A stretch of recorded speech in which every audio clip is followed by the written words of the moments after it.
روزے کی حالت میں انجیکشن لگوانا، ڈرپ لگانا جائز ہے؟ انجیکشن بھی لگا سکتے ہیں، ڈرپ وغیرہ لگا سکتے ہیں۔ انسولین کے لیے کیا حکم ہے؟ شوگر کے مریض روزے کی حالت میں بھی انسولین وغیرہ لگا سکتے ہیں۔ خون دینا لینا جائز ہے، البتہ خون دینے میں اس بات کا خیال رکھیں۔ خواتین جو گھر میں ہیں تیاری کرتی ہیں افطار کی، چیک کر سکتی ہے، چک سکتی ہے، تو اس طرح میں کوئی گنجائش ہے کیا ہے؟ الٹی اس کے کیا مسائل ہیں؟ اس کی تقریباً 3-4 صورتیں بنتی ہیں کہ 3 صورتوں میں روزہ نہیں ٹوٹا ہے اور یہ ایک صورت ہے جس میں روزہ ٹوٹ جاتا ہے۔ ٹک ٹاک ہو گیا یا فیس بک، اس میں کیا حد بندی ہے؟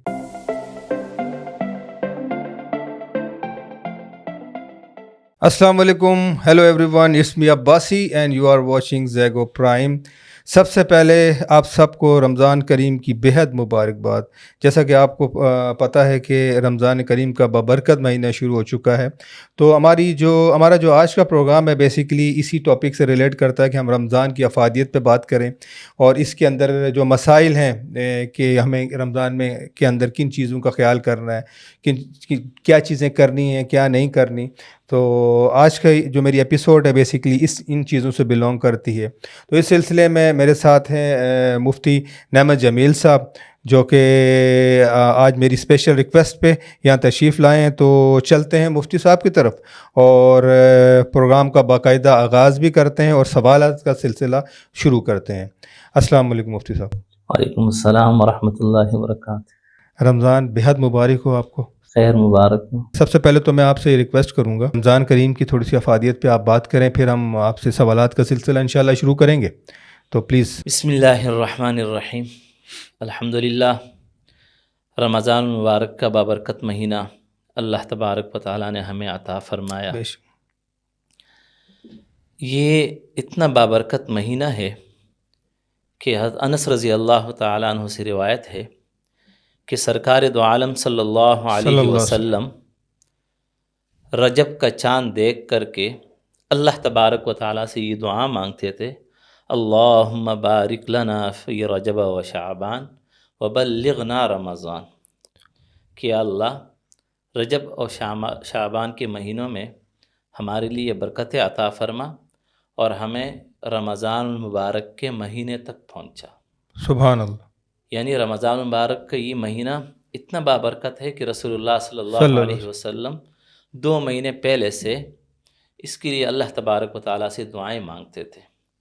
اور پھر اس ماہ مبارک میں جو عمل ہے خاص طور پر روزہ رکھنا، تو روزہ رکھنے کے بارے میں سورہ بقرہ آیت نمبر 183 میں اللہ تبارک و تعالیٰ نے فرمایا، یا ایھا الذین آمنوا کتب علیکم الصیام کما کتب علی الذین من قبلکم لعلکم تتقون، اے ایمان والو تمہارے اوپر روزے فرض کر دیے گئے ہیں جیسے کہ تم سے پہلے جو لوگ گزرے ہیں، امتیں گزری ہیں، ان کے اوپر بھی یہ روزے فرض تھے۔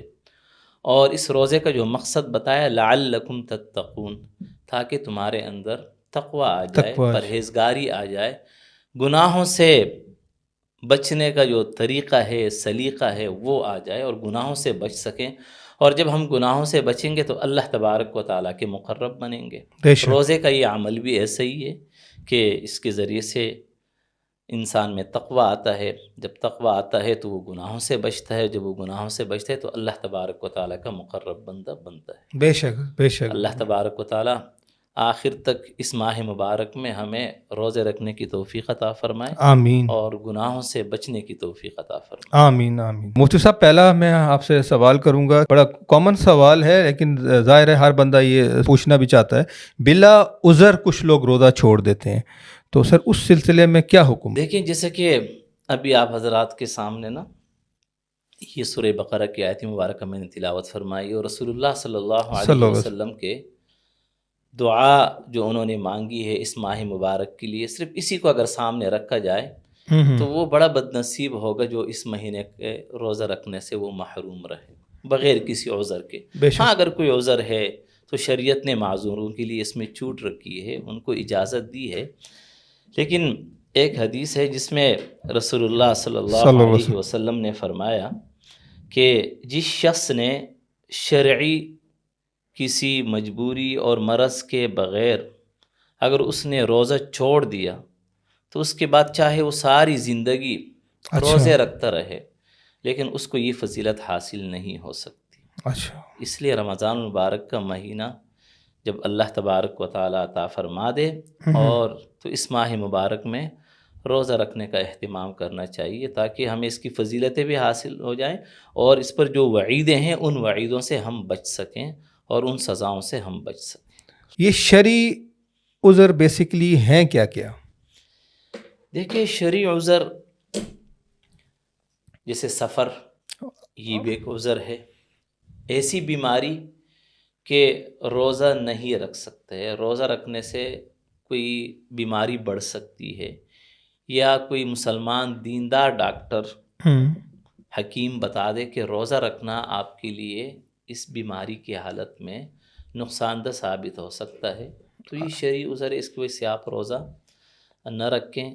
اسی طریقے سے ایک عورت ہے جو حاملہ ہے اور اگر وہ اس حالت میں روزہ رکھے تو ہو سکتا ہے کہ اسے کوئی نقصان پہنچ جائے یا اس بچے کو، تو شریعت نے اس حالت میں بھی چھوٹ دے رکھی ہے کہ بھائی وہ روزہ نہ رکھے، بعد میں اس روزے کی قضا کر لے۔ اچھا، اسی طریقے سے کوئی عورت ہے جو کسی بچے کو دودھ پلاتی ہے اور ایسے علاقے میں ہے کہ جہاں متبادل کوئی اور انتظام نہیں ہے، اب اگر یہ عورت روزہ رکھ کے اور روزہ رکھنے کے بعد اس کے پاس بالکل دودھ نہ ہو اور بچہ ہو سکتا ہے کہ اس کی وجہ سے وہ بیمار ہو جائے یا اس کی موت واقع ہو جائے، تو ایسی صورت میں اس عورت کو اجازت ہے کہ وہ روزہ نہ رکھے اور بعد میں یہ اس روزے کی قضا کر لے۔ اچھا مفتی صاحب، جیسے آپ نے ارشاد فرمایا کہ شرعی عذر کے تحت آپ روزہ چھوڑ سکتے ہیں، اس میں جو بھی آپ نے کنڈیشنز بتائی ہیں، اچھا اس کنڈیشن کے اندر کیا کوئی فدیہ بھی ہے؟ جب ایک اگر خاتون ہے، اس نے بچے کی وجہ سے روزہ چھوڑا تو اس پہ بھی کوئی فدیہ ہے یا وہ اس کو روزہ اس کو دوبارہ رکھنا ہی ہے؟ یا پھر اسی طرح ایج وائز اگر کچھ بندہ زیادہ ایجڈ ہے تو اس کے لیے کیا حکم ہے؟ دیکھیں اصل تو رمضان المبارک کے مہینے میں روزہ رکھنا ہے، لیکن اگر کسی عذر کی وجہ سے روزہ نہیں رکھ سکے تو روزے کی قضا ہے۔ اچھا، صحیح ہے، ایک روزے کے بدلے میں ایک روزہ رکھے، ٹھیک ہے، صحیح ہے۔ اور اگر کوئی بیمار ایسا ہے کہ وہ عمر کی اس حد کو پہنچ چکا ہے کہ اب اسے صحت ملنے کے آثار بظاہر نظر نہیں آ رہے ہیں، اچھا، اور اس حالت میں بھی مطلب اس کے لیے روزہ رکھنا نقصان دہ ہے یا وہ اس پر قادر ہی نہیں کہ روزہ رکھے، تو پھر اس کے لیے فدیہ کا حکم آتا ہے۔ اچھا، اب یہ فدیہ خود وہ اپنی زندگی میں اپنے مال سے دے دے، اگر بعد میں اس کو صحت مل جاتی ہے تو وہ روزوں کی قضا کر لے اور جو اس نے فدیہ دیا تو وہ صدقہ ہو جائے گا۔ اچھا، بے شک، صحیح۔ بالکل۔ اور اگر اسے صحت نہیں ملی تو اس نے روزوں کا فدیہ ادا کر دیا، انشاءاللہ اللہ تبارک و تعالیٰ کے یہاں یہ مقبول ہوگا۔ اور اگر وہ خود فدیہ نہیں دے سکا تو وہ وصیت کر لے اچھا، اپنے ورثاء کو کہ بھائی میرے ذمے اتنے روزے تھے، صحیح ہے، آپ ان روزوں کا فدیہ مفتی صاحب فدیہ کے جو جیسے آپ نے فرمایا کہ وہ فدیہ دے دیں، تو ایک فدیے کی کیا حد مقرر ہے؟ دیکھیں فدیہ جیسے کہ رمضان مبارک میں ہم فطرہ دیتے ہیں، تو ایک روزے کا جو فدیہ ہے وہ بھی اتنا ہی ہے، جیسے کہ اگر ہم 250 روپے مثال کے طور پر فطرے کے دے رہے ہیں تو ایک روزے کا فدیہ بھی کم از کم گندم کے حساب سے یہی بنتا ہے۔ اب وہ کھجوروں کے حساب سے بھی ہے، کشمش کے لحاظ سے بھی ہے، اچھا اس کو بھی ہم ڈیفرنٹ دے سکتے ہیں؟ جی، گندم، کشمش، کھجور کے حساب سے بھی دے سکتے ہیں؟ جی، اوکے۔ تو وہ ان کے مطلب وہ متعین ہیں کہ جو کے حساب سے کتنا دینا ہے، کھجور کے حساب سے، کشمش کے حساب سے کتنا دینا ہے، اور تو جس طریقے سے نمازوں کا فدیہ ہے اسی طریقے سے روزے کا بھی یہی فدیہ ہے، اس کی مقدار یہی ہے۔ ایک بندہ ہے، اس کا روزہ ہے، تو اس روزے کی حالت میں انجیکشن لگوانا، ڈرپ لگانا، وہ انجیکشن آئی وی ہو، یعنی اگر آپ کو وین میں لگ رہا ہو یا آپ کے بازو ماس میں لگ رہا ہو تو وہ جائز ہے؟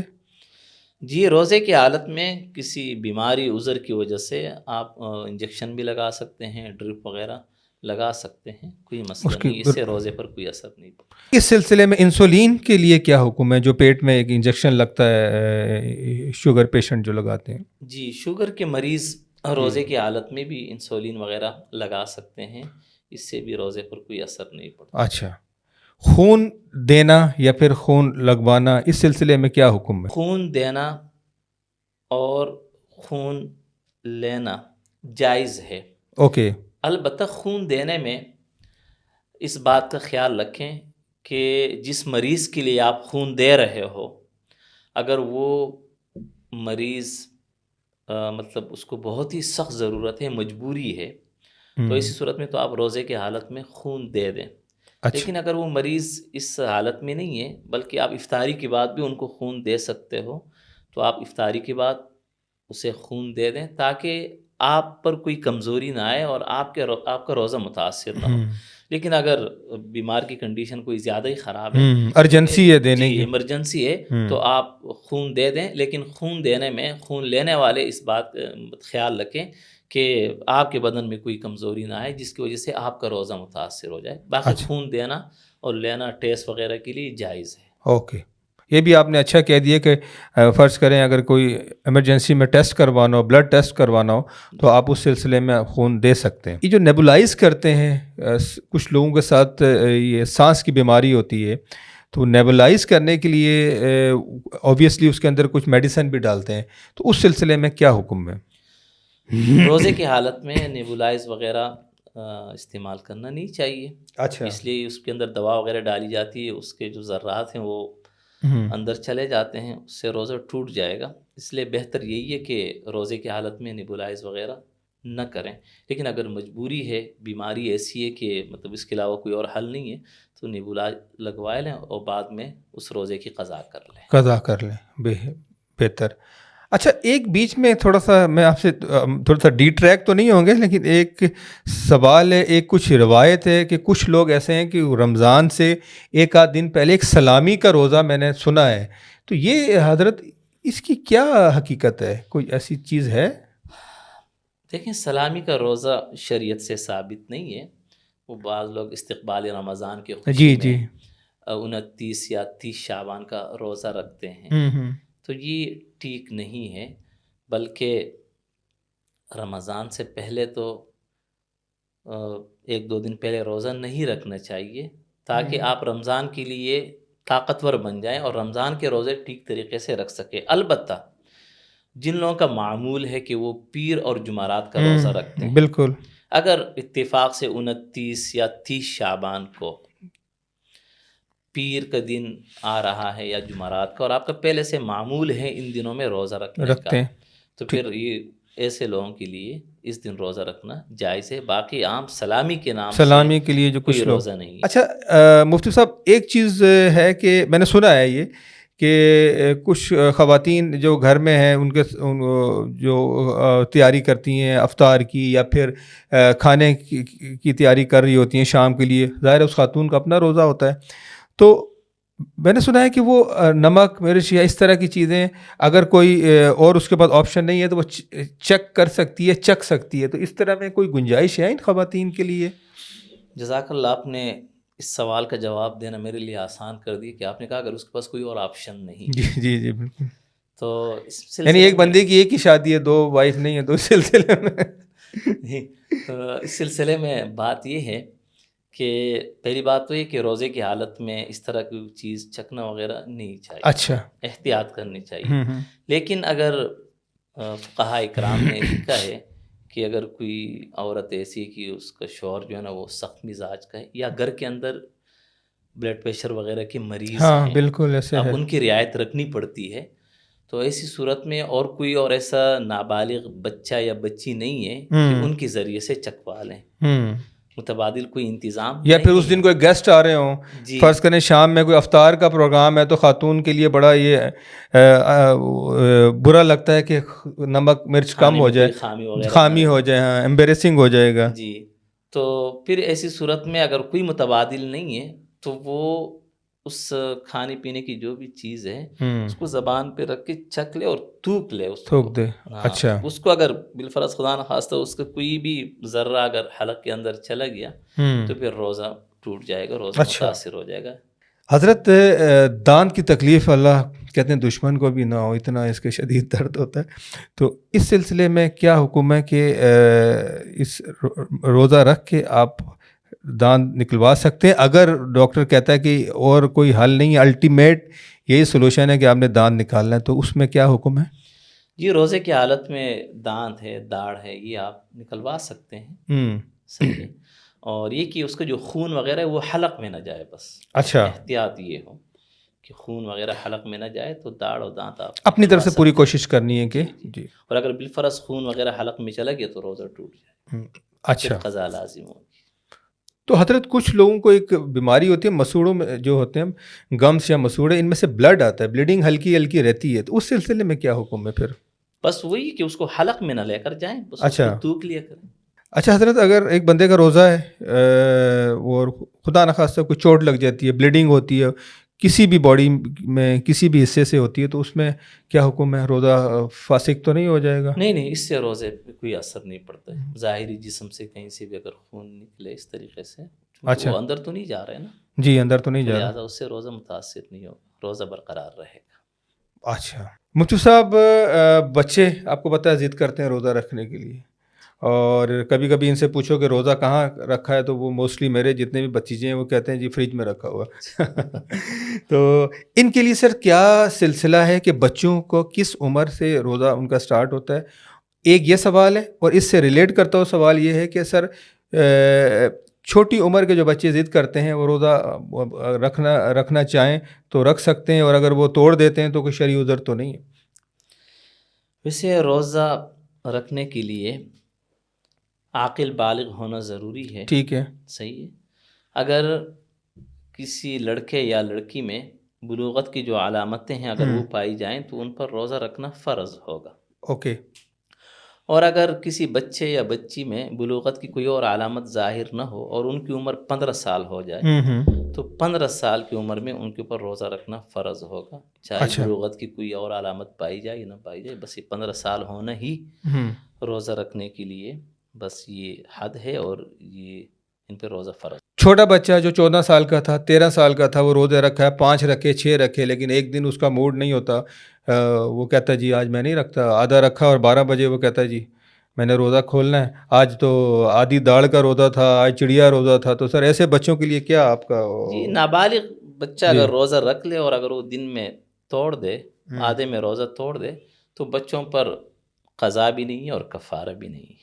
اور یہ تو ان کو ایک اپریسیشن ہے کہ بچے اپنی عمر سے پہلے روزہ رکھ رہے ہیں, عادت بنا. بلکہ فقہاء اکرام نے لکھا ہے کہ 10 سال سے پہلے اگر بچوں کو شوق ہے یا بچوں کو شوق دلانا چاہتے ہیں تو ان کو روزہ رکھنے کی ترغیب دیں, لیکن 10 سال کے بعد, جیسے نماز کے بارے میں آتے ہیں نا کہ 10 سال کے جب ہو جائیں تو ان پہ تھوڑی سی سختی کریں اس سلسلے میں, تو اس طریقے سے 10 سال کہ جب ہو جائیں تو پھر روزے کے بارے میں بھی ان کو تاکید کریں تاکہ ان کی عادت بن جائے, اور آگے جا کر کے جب وہ بالغ ہو جائیں, ہو سکتا ہے کوئی 13 سال میں بالغ ہو جائے, 14 سال میں, تو وہ تیار ہوں گے اور ان کے لیے روزہ رکھنا پھر مشکل نہیں ہے. احمد جمیل صاحب, ایک بڑا کامن مسئلہ لیکن بڑا سینسٹیو, مولانا صاحب وہ مسئلہ یہ ہے کہ قحط, الٹی, وامٹنگ, اس پہ بڑے مسائل ہیں کہ جی منہ بھر کے آنا اور کم آنا, اس میں روزہ ٹوٹ جاتا ہے, کسی میں فاسق ہو جاتا ہے, کسی میں مکروہ ہو جاتا ہے. جہاں تک میری ناقص عقل ہے تو میں چاہتا ہوں کہ ذرا میرے ویورس کو بھی آپ سمجھائیں کہ اس کے کیا مسائل ہیں. آپ نے سوال کیا, بڑا اچھا سوال ہے, اور رمضان مبارک کے مہینے میں عام طور پر عورتوں کی طرف سے اس طرح کے یہ مسائل ان کو زیادہ پیش آتے ہیں. تو اس کی تقریباً 3-4 صورتیں بنتی ہیں. اچھا جی, ایک صورت تو یہ ہے کہ کس شخص نے روزے کی حالت میں اس کو الٹی ہوئی لیکن وہ منہ بھر کے نہیں ہوئی. اچھا, صحیح نا, تو اس سے روزہ نہیں ٹوٹتا ہے. صحیح ہے. اور دوسری صورت یہ کہ لیکن اس میں شرط ہے کہ الٹی خود بخود ہو. اوکے, خود بخود. دوسری صورت یہ کہ الٹی خود بخود ہوئی اور وہ منہ بھر کے ہوئی لیکن وہ ہوئی خود بخود. اچھا, تو اس سے بھی روزہ نہیں ٹوٹتا. خود بخود ہی تو ہوتی ہے کر سب. نہیں، بسا اوقات بعض لوگ ایسے بھی ہوتے ہیں کہ ان کے جیسے کوئی ان کو بے چینی ہے، کوئی اوکے. چیز اس نے کھائی ہو، کوئی چیز وہ ان سے ہضم نہیں ہو رہی ہے، ہوں. تو وہ ہو سکتا ہے کہ بتکلف کسی طریقے سے وہ جو کچھ کھایا انہوں نے وہ واپس نکال رہے ہوں، تو اچھا. ہو سکتا ہے. تو شریعت نے یہ جو قید لگائی ہے کہ وہ اچھا، خود بخود ہو، تو اس میں ضرور کوئی نہ کوئی یعنی بات ہوگی. کوشش کر کے بھی کچھ لوگ مومنٹ کی جی طرف. جی اچھا جی، اچھا اچھا، اس ٹھیک طرح ہے. کے مسائل کچھ سامنے آئے بھی ہیں بعض لوگوں کے. جی میں سمجھ گیا. تیسری صورت یہ کہ قے خود بخود تو نہیں ہوئی، اس نے قصدن کی ہوں. لیکن وہ منہ بر کے نہیں ہے، ہوں. تو بھی روزہ نہیں اچھا. ٹوٹے گا. چوتھی صورت یہ ہے کہ قے خود بخود تو نہیں ہوئی بلکہ اس نے قصدن کی اور وہ منہ بر کے ہوئی، اچھا. تو پھر اس سے روزہ ٹوٹ جائے گا. تو گویا کہ 3 صورتوں میں روزہ ہوں. نہیں ٹوٹا ہے، اور یہ ایک صورت ہے جس میں روزہ ٹوٹ جاتا ہے، اچھا، تو اس کی پھر قضا واجب ہو پھر جاتی. روزے کی قضا ہوگی. ایک اور بڑا کامن مسئلہ جو آج کل کے دور میں بہت زیادہ ہے، یہ موبائل روزہ رکھ کے کہتے ہیں، میرے کچھ اکثر میرے دوست بھی ہیں جو کہتے ہیں جی عصر اور مغرب کے درمیان ٹائم بڑا مشکل سے پاس ہوتا ہے تو وہ ٹک ٹاک دیکھنا شروع کر دیتے ہیں. ٹک ٹاک ہو گیا یا فیس بک چلانا شروع کر دیتے ہیں. تو سر اس سلسلے میں مفتی صاحب میرے ینگسٹر کو بتائیں، بلکہ سب کو بتائیں، اس میں کیا حد بندی ہے؟ دیکھیں، روزہ رکھنے میں جو روزہ نام ہے 3 چیزوں سے اپنے آپ کو روکے رکھنا: کھانے پینے اور خواہشات نفسانی. جی. کھانا پینا تو ہم نے چھوڑ ہی دیا ہے، چھوڑ دیے. اور اب آپ یہ جو بتا رہے ہیں یہ خواہشات نفسانی میں ہوں. دیکھو کہ مجھے شوق ہے کہ میں ٹک ٹاک دیکھ لوں، میں اس وقت فیس بک چلا لوں، یہ کر لوں وہ کر لوں. تو دیکھو موبائل میں بھی پھر یہ دیکھا جائے گا کہ اس کا اچھا استعمال بھی ہے اور برا استعمال بھی ہے. بے شک. ٹھیک. اگر ایک بندے کے ہاتھ میں موبائل ہے اور اس میں وہ تلاوت سن رہا ہے یا قرآن مجید کی تلاوت کر رہا ہے، کوئی بیان سن رہا ہے، ہوں. صحیح ہے، یا کوئی اور وہ دینی یا کوئی اور معلوماتی وہ اس میں کچھ پڑھ رہا ہے سن رہا ہے، تو اس حد تک تو کوئی مسئلہ نہیں ہے. لیکن جہاں وہ ٹک ٹاک دیکھ رہا ہے یا اگر خدا نخواستہ وہ فلمیں وغیرہ دیکھ رہا ہے، تو دیکھیں اس میں بد نظری بھی ہو رہی ہے. اور روزے کا جو مقصد ہے کہ لعلکم تتقون، تاکہ آپ پرہیزگار بن جائیں، تقویدار بن جائیں، تو وہ آپ کو حاصل نہیں ہو رہا ہے کہ عین روزے کی حالت میں بھی آنکھوں سے گناہ ہو رہا ہے، کانوں سے گناہ ہو رہا ہے. تو روزہ صرف اس کا نام نہیں کہ آپ کھانا پینا چھوڑ دیں، بلکہ اس میں یہی بھی ہے کہ روزے کے آداب میں کہ بھائی آپ کی زبان بھی غلط استعمال نہ ہو، آپ کی آنکھیں بھی ٹھیک استعمال ہوں، بد نظری وغیرہ نہ ہو، کانوں کے استعمال بھی ٹھیک ہو، اس میں گانے وغیرہ اس طریقے سے غیبت، صحیح نا، جھوٹ وغیرہ یہ چیزیں نہ ہو، تو تاکہ روزے کا جو ثواب ہے وہ ہمیں ملے اور اللہ تبارک و تعالیٰ کے ہم مقرب بنیں. پی ایس ایل دیکھ سکتے ہیں گھر صاحب، کہ وہ بھی نہیں دیکھ سکتے؟ آج کل پی ایس ایل چل رہا ہے، یہ کبھی کراچی میں میچ ہے، کبھی ملتان میں. چلیں وہ رمضان کے بعد ہی ہوتا ہے، روزے کے بعد، لیکن اگر کوئی میچ روزے سے پہلے ہے تو مفتی صاحب اس کے لیے پھر کیا حکم ہے؟ بس احتیاط اسی میں ہے کہ اگر وہ جو روزے کا ایک مقصد ہے، اگر اس مقصد سے ہم ہٹ رہے ہیں، اس میں بھی دیکھو بسا اوقات جہاں اسٹیڈیم وغیرہ میں عورتیں بھی بیٹھی ہوتی ہیں، دیکھو ان پہ نظر پڑتی ہے، صحیح ہے. تو اس میں تو سمجھو کہ بد نظری کے گناہ میں تو ہم آ ہی جاتے ہیں. تو اس لیے بہتر یہی ہے کہ روزے کے حالت میں دیکھو، میں یہ تو نہیں کہتا ہوں کہ وہ کوئی حرام کی بات، لیکن جو تقوی ہے، جو ایک مقصد ہے روزے کا، تو اس دوران اگر ہم قرآن مجید کی تلاوت کر لیں، ذکر و اذکار کر لیں، یا یہ کہ سوئی جائیں آرام کر لیں، صحیح ہے، لیکن اپنے آپ کو گناہوں سے جتنا زیادہ بچا سکے تو زیادہ بہتر ہوگا. اپنے وقت کو قیمتی بنائیں. قیمتی بنائیں. اور یہ دیکھو مہینہ سال میں ایک ہی دفعہ آتا ہے، بابرکت مہینہ ہے، اور خاص طور پر جو آپ نے بات کی نا کہ عصر تا مغرب، یہ تو زیادہ ہی قیمتی وقت ہے، دعا کی قبولیت کا وقت ہے. اور اس دوران اگر ٹائم ہے تو گھر میں جو اپنے بچوں کے ساتھ ہنسی مذاق، یا یہ کہ جو آپ کی اہلیہ جو کچن میں ہے وہ کام سر انجام دے رہی ہے، آپ ان کی تھوڑی سی ہیلپ کر لیں کوئی، تاکہ ان کے لیے سہولت ہو جائے، باہر سے کوئی چیز لا کر کے دے دیں، یا اس دوران آپ بچے کو سنبھال لیں، وہ کچن کا کام کر لیں، تو اس طریقے سے بھی تو ٹائم پاس ہو سکتا ہے. ہاں بے شک، بات تو آپ نے صحیح کہی، ایسا ہو سکتا ہے، لیکن اس ٹائم پھر روزہ زیادہ لگتا ہے. جب اہلیہ کی ہیلپ کا ٹائم آتا ہے تو روزہ زیادہ لگنا شروع ہو جاتا ہے نا. مفتی صاحب، ایک بندہ ہے وہ اس کو بھول گیا کہ میرا روزہ ہے، اور اس نے کچھ کھا پی لیا اور ایک دم اس کو یاد آیا، اوہ غلطی ہو گئی، میرا تو روزہ تھا. لیٹ سپوز اس نے ایک گلاس پانی پورا پی لیا تو اس سلسلے میں سر کیا ٹوٹ جائے گا؟ دیکھیں اس سلسلے میں بولے سے تو روزہ نہیں ٹوٹتا ہے جیسے کہ مشہور ہے. اس سلسلے میں ایک اور بات ہے، غلطی سے کچھ کھا پی لیا، اس کا مقصد یہ کہ آپ کو یاد ہے کہ میرا روزہ ہے. اور اس صورت عام طور پر پیش آتی ہے کہ جب ہم وضو کے لیے بیٹھتے ہیں اور کلی کرتے ہیں تو یاد ہوتا ہے ہمیں کہ روزہ ہے، پانی حلق میں چلا گیا تو یہ غلطی کہلاتی ہے، اور غلطی سے روزہ ٹوٹ جاتا ہے، بھولے سے روزہ نہیں ٹوٹتا ہے. ایک بندے کو یاد ہی نہیں ہے کہ میرا روزہ ہے تو اس نے اگر کھا پی بھی لیا تو بھی روزے پر کوئی اثر نہیں پڑتا ہے. اچھا، لیکن غلطی سے جو حلق میں پانی چلا گیا تو اس سے روزہ ٹوٹ جائے گا اور قضا لازم ہوگی. تو غلطی کلی کرتے ہوئے غلطی نہ کریں، عام طور پر احتیاط کریں. جی اچھا، بڑا جی نازک غلطی مسئلہ. اور بھول میں یہ فرق ہے. اچھا، بھول کے قاری صاحب اگر میں نے کچھ کھا لیا پی لیا، اس کی کوئی لمٹ نہیں ہے، جب مجھے حضرت یاد آ جائے تو وہ ایز اٹ از یہ میں روزے میں ہی ہوں سمجھے. جی جی اچھا، جزاک اللہ، آپ کا بہت قیمتی وقت لیا اور آپ کی جو قیمتی معلومات ہے میں امید کرتا ہوں کہ میرے ویورز کے لیے بہت زیادہ فائدہ مند ہوگی. اور ایسے تو بہت سارے سوالات ہیں مفتی صاحب، لیکن ہماری کوشش یہ ہوتی ہے کہ اس کو لمیٹڈ کریں اور کم سے کم وقت میں میکسیمم جو ہماری انفارمیشن ہے وہ ہمارے دیکھنے والوں تک چلی جائے. Once again thank you very much. جزاک اللہ خیر. یہ تھا میرا آج کا پروگرام. امید کرتا ہوں کہ زیگو پرائم کی رمضان کی یہ ایفرٹ آپ سب کو پسند آئی ہوگی اور آپ کے لیے بڑی یوزفل بھی ہوگی. میں ریکویسٹ کروں گا کہ اپنا بھی خیال رکھیں، اپنے ساتھ تمام لوگوں کا خیال رکھیں، آسانیاں بھی کریں لوگوں کے لیے. اس رمضان میں جتنا زیادہ ہو سکے لوگوں کا خیال کریں. پھر ملیں گے، گر خدا لایا. اپنے رشتہ داروں کا، بہن بھائیوں کا، اپنے پڑوسیوں کا، سب کا خیال کریں. اللہ حافظ.